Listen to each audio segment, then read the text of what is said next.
vais vous parler de la réforme de l'astrologie telle qu'elle était pensée au XVIIe siècle. Donc, plus d'un siècle, en fait, avant la découverte d'Uranus et les effets que ça a produit sur l'évolution de l'astrologie contemporaine. Je pense notamment à Kepler, à Placide de Tithis et éventuellement à Morin de Villefranche. Kepler en Allemagne, Placide de Tithis en Italie, Morin de Villefranche en France. C'est un siècle marqué par ailleurs, comme j'ai montré dans mon post-doctorat, la naissance du nostradamisme, de la critique nostradamique au XVIIe siècle, notamment chez le dominicain Jean-Gilles Rechac, qui accorde de l'importance à la critique biblique, à la suite d'ailleurs de quelqu'un comme Spinoza également. Donc, c'est un siècle où l'on se dit que les textes, les traditions, peuvent être réformés, que tout ce qui nous a été transmis n'est pas forcément à conserver, que ce qui se présente sous un ensemble d'un seul tenant, on pense notamment à la Bible, peut être en effet constitué de diverses composantes qui ont pu être rassemblées, réunies de façon plus ou moins discutable. Pourquoi je veux parler du XVIIe siècle? Parce que, contrairement à nos amis astrologues de ce début du XXIe siècle, qui ne jurent que par la réforme liée à l'intégration des planètes transsaturniennes, sans parler des astéroïdes entre Mars et Jupiter, ce n'était pas du tout dans cet esprit, vous imaginez, que l'on se situait, encore que, avec Galilée au début du XVIIe siècle également, et les observations qu'il fait avec sa lunette, on avait déjà ébauché cette question d'une meilleure connaissance du système solaire. Sauf que Galilée n'a pas été au-delà de mettre en évidence les satellites, par exemple, de Jupiter, mais c'était déjà ébauché. Donc, vous voyez à quel point le XVIIe siècle est un siècle absolument majeur pour l'histoire de l'astrologie et de l'astronomie, et des relations entre les deux, quelque part. Malheureusement, comme on sait, cela va déboucher sur un échec, avec un rejet de l'astrologie par l'astronomie à la fin du XVIIe siècle, sans entrer dans le débat sur Colbert et le rejet de l'astrologie par l'Académie des sciences. Il n'en reste pas moins que le milieu du XVIIIe siècle, par exemple, voit une astrologie extrêmement dégradée, détrônée et mise au niveau des sciences divinatoires en général, où la géomancie rivalise facilement avec l'astrologie. Donc c'est un peu le champ du signe de l'astrologie qu'au XVIIe siècle, qui s'ouvre sur une volonté de réforme, une conscience de la nécessité de réformer, qui n'aboutit pas. Et qui ne sera relancée finalement au XIXe siècle que par justement la question d'un rapprochement avec l'astronomie et avec les nouvelles planètes que sont en 1781 Uranus, en 1846 Neptune, en 1930 Pluton. Donc il est bon de revenir à cela. Alors Placide de Tithis est un personnage intéressant et peut-être mal connu, bien que la Fédération des astrologues francophones ait publié en 1998, je crois, une traduction française de son ouvrage. Il est connu par ailleurs, comme on sait, pour justement son système de domification. Et précisément, ce système de domification, il s'inscrivait dans un projet plus global, plus réformateur. Et d'ailleurs, le moine Placide de Tithis voulait réformer l'astrologie en modifiant son calcul des maisons. Pourquoi? Parce que en changeant les pointes des maisons, eh bien, on changeait les repères chronologiques de la prévision astrologique, notamment dans le cadre de ce qu'on appelle les directions primaires. Et donc, Morane Villefranche était au courant de ces recherches. Donc, ne pas oublier qu'à l'époque, les systèmes de direction est un élément essentiel de l'arsenal de l'astrologue. Alors qu'aujourd'hui, on parle beaucoup plus des transits et des cycles planétaires. Alors, Placide de Titis, dans les années 1660-70, je vois à quelque chose près, proposait donc, et ça a été d'ailleurs traduit très rapidement en anglais, parce que tel était l'impact de son travail, de changer les repères des maisons intermédiaires, notamment, 2, 3, 5, 6, 8, 9, 11, 12, de façon à ce que les passages des significateurs, des prometteurs, peu importe, ne se fassent pas aux mêmes endroits. Et ne se faisant pas au même endroit, eh bien, ça ne donnait pas les mêmes chronologies. Et donc, Placide de Titis disait, avec mon système, vous ferez de meilleures prévisions. On oublie cela. On oublie aujourd'hui que le système des maisons était considéré comme un élément fondamental pour la prévision astrologique au niveau des directions primaires. On se sert. Alors, en ce qui concerne Kepler, dont je rappelle un ouvrage majeur, c'est celui de Gérard Simon, chez Gallimard, qui est paru en 77, je crois, Kepler, astrologue astronome, il était convaincu de la nécessité d'évacuer de l'astrologie beaucoup de choses, et au fond de ne conserver que les aspects. D'où d'ailleurs, comme on le sait, qu'on appelle les aspects mineurs, de nouveaux aspects que Kepler a proposés. Il pensait donc que la réforme de l'astrologie passait essentiellement par la question des aspects. Et là encore, évidemment, si vous changez les aspects, si vous introduisez de nouveaux aspects, eh bien, c'est toutes les configurations qui vont changer. Je fais une petite parenthèse pour parler de la réforme intéressante en Allemagne au XXe siècle avec Hébertin, que j'ai suivi d'assez près, puisqu'en 71, j'avais rencontré Hébertin, le vieil Hébertin, pas le nouveau, pas le frère, le fils, pas Baldur, mais Reinhold, à un congrès qui s'est tenu à Allen. J'y étais venu avec des gens du CIA, comme Paul Colombet, Centre international d'astrologie. Je n'étais pas encore vice-président, mais ça m'avait mis en évidence, en valeur, en 71. Et donc il y a quand même déjà 46 ans, excusez-moi.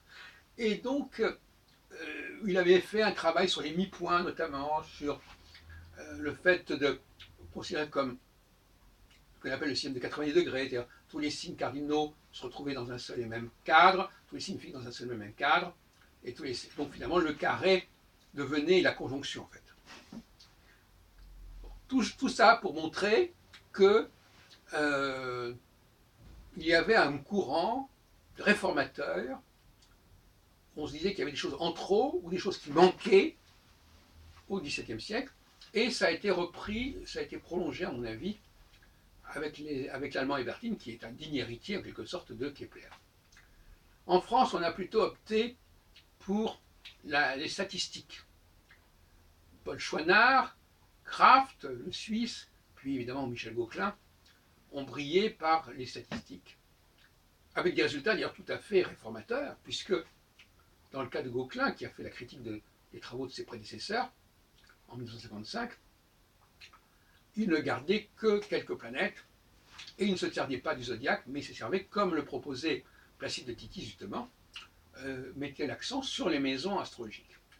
Sauf que lui, il ne faisait pas de prévision, mais il regardait le lever de Mars, Jupiter et Saturne notamment, dans le ciel de naissance d'un certain nombre de gens appartenant à une même catégorie professionnelle. Je ne vais pas rentrer dans le détail de tout cela, mais simplement pour montrer que, comme les alchimistes sont à la recherche d'une pierre philosophale, les astrologues, et je pense qu'André Barbeau est dans la même situation en fin de compte, se sont demandé quelle était la bonne dose, la bonne configuration. Je dis bien la bonne configuration. C'est-à-dire que parmi l'infinité de configurations possibles entre les astres, quels astres, laquelle était la plus performante. Et j'ai l'impression qu'au XXIe siècle, on a perdu les enjeux, le sens de ces enjeux. On a résolu le problème en disant qu'on prend tout, on combine tout, et certains que l'informatique encourage à ne pas faire de sélection. À ce propos, je dirais que quand j'ai commencé l'astrologie, il n'y avait pas encore beaucoup d'informatique, à part Astroflash, mais c'était surtout pour les interprétations. Mais les calculs ne se faisaient pas autrement qu'à la main, si on peut dire, ou avec des calculettes. Et on était assez hostile à tout ce qui était un peu trop complexe, y compris les directions primaires d'ailleurs. Par conséquent, il y avait un mouvement qui nous incitait à simplifier les choses. Et l'informatique, dans les années 80-90, a au contraire encouragé la complexification et notre ami Kolsch, qui dirige l'éveil astro, a sorti des logiciels. Donc les logiciels, c'est le fondement d'une astrologie extrêmement compliquée et complexe. Et ça encourage dans ce sens-là, parce que finalement, c'est pas pénalisant, puisque de toute façon, c'est l'ordinateur qui fait le travail. Et qui donne une impression de simplicité en aval, sinon en amont. Donc, la vraie question, ce n'est pas de tout considérer, de tout prendre, qui est un petit peu le défaut d'ailleurs de quelqu'un comme Jean-Pierre Nicolas, qui autant il a fait le ménage au niveau de la symbolique et de la signification des planètes et des signes, autant il s'est bien gardé d'évacuer quoi que ce soit au niveau du nombre de planètes, puisqu'il en a gardé 10, 3 fois 3 plus 1, la Lune, dans son système RET. Ce n'est pas un exemple de simplification, puisqu'il est rentré dans le jeu de cette astrologie moderne, et en plus il a déclaré que c'est en étudiant les distances des planètes les unes par rapport aux autres, par rapport à ça, qu'on pouvait déterminer leur signification, ce qui me paraît une absurdité absolue. Bon. Alors, donc finalement, la question qui se pose à mes amis, c'est tout simplement de savoir quelle est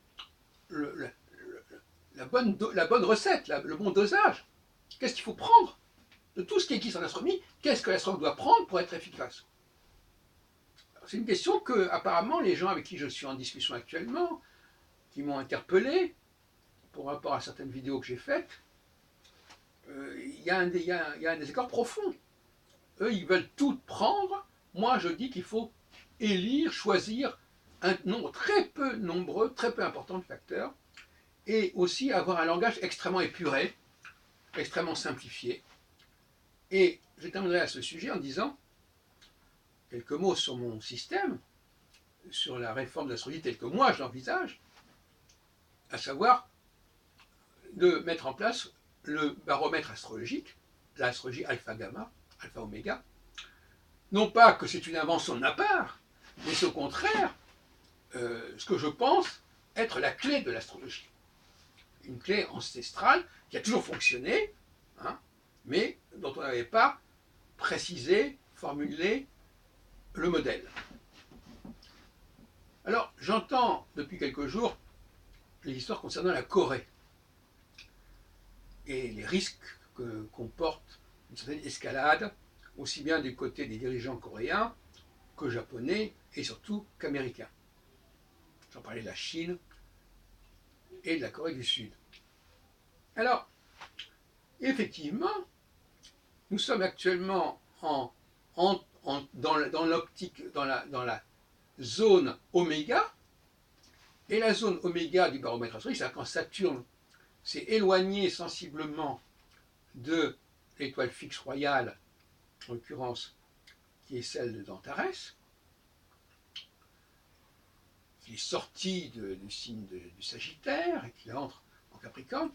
Tout ça, c'est très oméga, mais c'est vrai aussi pour les autres entrées de Saturne dans les autres signes cardinaux.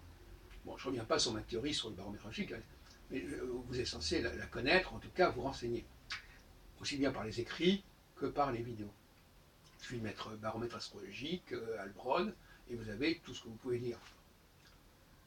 avec évidemment des évolutions, parce que je n'ai pas toujours dit tout à fait la même chose à travers avec les temps qui se sont succédés. Mais Oméga, c'est effectivement un moment inquiétant, puisque quand Saturne, puisque c'est Saturne qui est à la base de tout le système, quand Saturne est conjoint avec une de ses quatre étoiles fixes, il la contrôle en quelque sorte. Il la surveille. Or, l'étoile fixe, elle représente quelque part une espèce de phénomène un peu satanique, quelque part. Quand Saturne contrôle cette étoile fixe, en l'occurrence Antares, mais après on va vers Fomalhaut, hein, on se dirige, puisqu'on va toujours d'une étoile fixe vers une autre, il y en a 4, qui se divisent à peu près le zodiaque en 4 périodes de 7 ans par rapport au cycle de Saturne, eh bien on va vers une espèce de... C'est un peu le diable qui est déchaîné, qui est désenchaîné, c'est un processus de liberté. Plus Saturne s'éloigne de l'étoile fixe royale, avec laquelle il était conjoint, plus on a de la liberté. La liberté, c'est la surprise. La liberté, c'est l'imprévu. La liberté, c'est le jamais vu. Et par opposition au déjà vu. Et donc, par conséquent, nos politiques n'ont pas cet outil qu'est le baromètre astrologique. Ils ne savent pas combien de temps ça va durer. Généralement, ça dure quand même 3 ans environ, avec des moments progressifs. Et par conséquent, c'est vrai que c'est une période inquiétante. Mais elle est inquiétante au même titre que d'autres périodes qu'on a connues, comme 68 ou comme 89, qui correspondaient aussi à des moments oméga. Donc, du jamais vu, de même que par exemple 67. La guerre des 6 jours avec quelque chose d'inimaginable, la guerre des 6 jours. Le changement complet des frontières, l'arrivée des Israéliens à Jérusalem, à la vieille ville avec le mur d'orientation, c'est quelque chose de prodigieux. J'en parle d'autant plus que ça m'avait beaucoup frappé à l'époque, alors que j'avais même pas 20 ans. Donc, on est dans une configuration comparable à celle que je viens de citer, et bien d'autres. 1989, qui a été largement étudié et commenté par André Barbeau, tout ce qui Saturne Neptune, on n'avait pas du tout approprié pour comprendre le phénomène. Ce sont des moments inouïs, des moments où le comportement des uns et des autres est totalement déconcertant. Pourquoi la Russie a-t-elle laissé faire les choses? Voilà. Pourquoi la France en 60 a laissé faire les choses? Et pourquoi en 68 il s'est passé ce qui s'est passé, etc. Eh bien, 2018, nous en arrivons bientôt à 2018, peut être un moment, 50 ans d'ailleurs après, 49-50 ans après 68, donc je dis 49 ans parce que 49 ans, c'est 7 fois 7, ça fait un cycle de 7 ans, et que tout se multiplie par tout est un rapport de division par 7, du multiplicateur par 7, eh bien, c'est un moment grave. Il ne faut pas dire que Trump est comme ceci ou comme cela. Il est comme ceci ou comme cela parce que c'est la période oméga. Et la période oméga, elle transforme notre comportement. Les garde-fous que nous avons au niveau du surmoi sont levés. De même qu'en 67, par exemple, l'ONU avait jugé bon de faire partir les gens de l'ONU, les casques bleus de l'époque, ce qui a été un élément déclencheur aussi de la guerre, guerre préventive d'ailleurs au départ, de la part d'Israël, face aux menaces de Nasser et d'autres, et d'encerclement. Donc, c'est vrai qu'on est dans une période difficile de ce sens-là, alors que la période alpha est une période beaucoup plus raisonnable. En France, on a aussi d'ailleurs, avec Macron, quelqu'un, mais c'est pas de sa faute. Tout le monde est comme ça, on est tous omégisés, si vous voulez. On est tous dans un état qui fait que des choses qu'on n'aurait pas faites avant, on va les faire. On se permet de les faire. Ce qu'on appelle la levée des frontières. Et la levée des frontières, ça veut dire aussi pouvoir envahir, intervenir en dehors des frontières, au-delà des frontières. Frontières à la fois territoriales, frontières aussi au niveau comportemental, au niveau géopolitique. Le mot frontière, il faut le prendre dans tous les sens du terme. Oméga, c'est la remise en question des frontières. Et on a vu au niveau politique en France, avec les frontières gauche-droite qui sont effectivement levées. Bon. Alors, voilà ce que je voulais vous dire, donc pour conclure cette intervention, c'est savoir que voilà l'enjeu de la réforme de l'astrologie. C'est de mettre en place des outils simples, ergonomiques, que tout le monde comprend, qui parlent de choses que tout le monde sait de quoi il s'agit, qui parlent de l'astrologie, j'en ai parlé dans une autre vidéo sur le colloque et l'interdisciplinarité. Voilà. Il ne s'agit pas de garder cette usine à gaz avec cette floraison de choses, etc., qui vont dans tous les sens, et de ces planètes qui vont dans tous les sens. Ça n'est plus possible. Il faut faire des choix. Il faut retrouver les choix que ceux qui ont créé l'astrologie ont fait à l'époque. Et ce n'est pas difficile à trouver, puisque finalement, quelque part, en observant le monde, eh bien, il faut regarder ce qui revient, ce qui est récurrent, et voir quelles sont les configurations qui sont récurrentes. Mais si, par exemple, comme je viens de le dire, on ne tient pas compte des étoiles fixes royales, et Barbeau n'en tient pas compte, par exemple, et d'autres chercheurs n'en tiennent pas compte, eh bien, voilà déjà un grand problème, une grande hypothèque, puisque des éléments de repère, si on ne tient pas compte de la conjonction de Saturne et Antares, on a un élément de repère qui va manquer. Donc on va chercher ailleurs. Donc effectivement, il faut rien exclure. Donc moi, en tant que réformateur de l'astrologie, je dis, 1, tenons compte des étoiles fixes royales, 2, ne nous intéressons qu'à un seul curseur, qui est Saturne. Et 3, considérons que la conjonction de Saturne avec une étoile fixe royale, c'est une conjonction qui implique une sorte de contrôle de soi, contrôle des frontières, contrôle des fondamentaux, et que lorsque Saturne s'éloigne de ces points-là deviennent effervescents, c'est-à-dire qu'ils sont plus contrôlés, et ils peuvent donner des choses assez effarantes. À bon entendeur, salut.